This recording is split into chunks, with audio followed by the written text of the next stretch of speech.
Why did you become a teacher? I became a teacher because of my passion for learning. I get pleasure from enabling students to develop academically and realize their learning goals. Teaching and shaping members of the next generation gives me a great sense of pride. As a teenager, I was helped and guided by many fantastic teachers. An example is my English teacher, whose commitment to teaching I admired. She not only helped me excel academically, but also taught me many valuable life lessons. These experiences played a key role in my pursuit of a career in teaching. What is your teaching philosophy?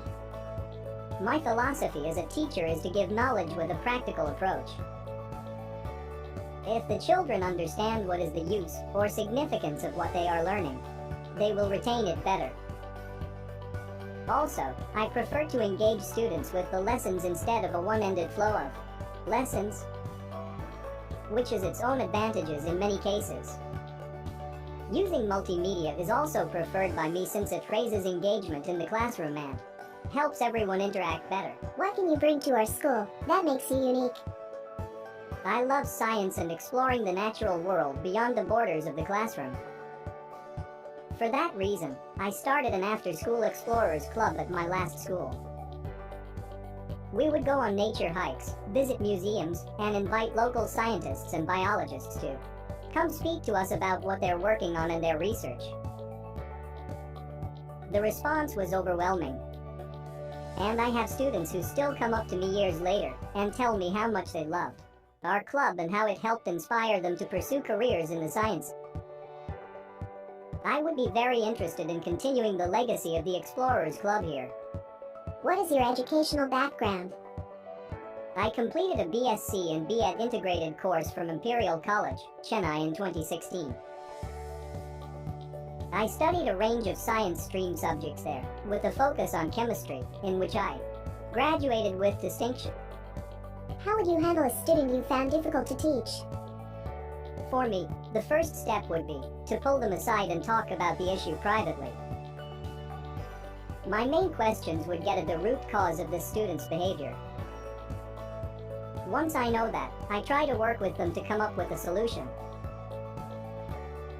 I used this strategy in my last classroom, where I had a student who couldn't seem to stay in his seat during lessons, and I found out that sitting still too long made him feel confined and nervous.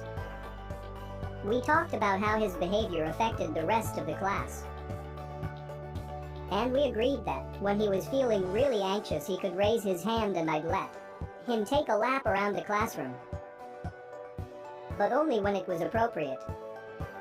I also decided to make some of my lessons more active and hands-on, so that other students could benefit from getting out of their seats every once in a while.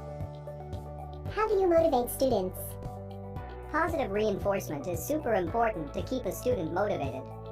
So one thing I like to do is throw out rewards or bonuses when they perform especially well. This could be candy, or a star, or a sticker, or even just a compliment. Whatever I can tell students enjoy receiving, and it's different for everyone. I never want students to feel left out or favored, so I always try to be fair and consistent with every. But it's those little moments of recognition I think that keep them happy and excited to learn. How do you handle a parent that blames you for a child's poor performance? If a parent feels I'm responsible for a child's poor performance, my main goal is to remain calm and professional during the conversation. After ensuring they feel heard, I concentrate more on working with them to find a solution than anything else. It's not about placing blame. It's about developing a plan that'll help their student thrive. By maintaining that mentality, I find that most parents will pivot, allowing us to dive into the challenges the student is facing and how we can help them together. How have you used, or how will you use, technology in the classroom? In my last classroom, the students used tablets to create and manage their own website, which proved to be a great tool for communicating with parents and allowing them to see the daily activities their kids participated in. How would you connect with the parents, and how would you communicate with them? With the advancement of technology, there are multiple ways to stay connected with parents. There are online teaching apps and communication apps that let teachers stay connected with students' parents. You can also talk about parent-teacher meetings and how you would ensure to build a strong community and establish rapport with them. What is your teaching style? I start preparing my notes a week prior to starting a classroom lesson. During this week, I populate the classroom with interesting visual material and infographics related to the subject matter. This way, my students can familiarize themselves with and develop queries about the subject before the classroom sessions start. Why should we hire you to teach here?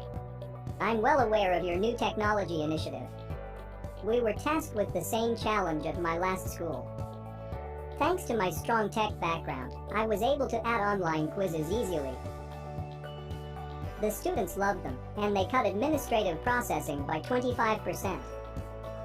How do you evaluate students? I believe each individual has a unique set of strengths and areas for improvements. Thus, the comprehensive and inclusive approach to teaching helps me identify them. Based on it, and the personal counseling, I like to evaluate students on how much they can and have improved on them in a given time. I also like to keep myself in the picture since it's also my responsibility to help them.